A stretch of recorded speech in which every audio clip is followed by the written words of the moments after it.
کہانی کا عنوان ہے بھوک۔ مصنفہ عائشہ پروین، علی گڑھ، انڈیا۔ دن بہت سست اور دھیرے دھیرے گزر رہا تھا اور بھوک سے تین نفوس بلبلا رہے تھے۔ دور دور تک کوئی کھانے پینے کا سبب نظر نہیں آ رہا تھا۔ جولیا نے بھوک سے نڈھال بچے کی جانب دیکھا۔ وہ پوری جان سے بلبلا اٹھی، اے خدایا مت آزما ہم کو، بھوک سے مرتے اپنے بچے کو دیکھ نہیں سکتی، اس کے ساتھ مجھے بھی بلا لے۔ جولیا کا گاؤں قحط کا شکار ہو چکا تھا۔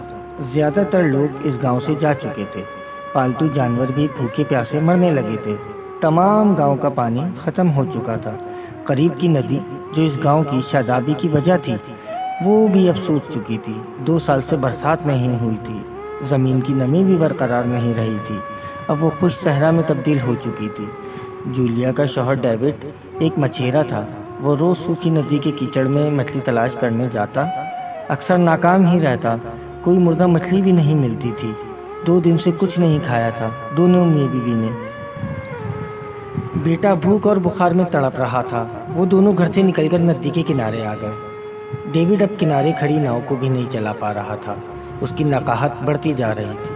اس نے ایک نگاہ بیوی بچی کی جانب کی تو کچھ توانائی ملی۔ اب وہ جال اور کانٹا لیے کھڑا تھا۔ اسی کیچڑ سے کچھ کھانے کا سامان کرنا تھا۔ بھوک کو ہرا کر اپنے بچے کو پانا تھا جو نڈھال مردہ حالت میں اب جولیا کے ہاتھوں سے ریت میں گر پڑا تھا۔ امید کی ڈوبتی آس کے درمیان سانس کے لیے بے چین ایک مچھلی کیچڑ سے اوپر آئی تو کانٹے میں پھنس گئی۔ وہ خوشی سے چیخ پڑا۔ تبھی اس کو جولیا کی چیخ سنائی دی، درد سے بھری ہوئی، میرا بیٹا۔ ڈیوڈ بے جان کھڑا تھا، یوں ہی بے حس اور بت کی مانند۔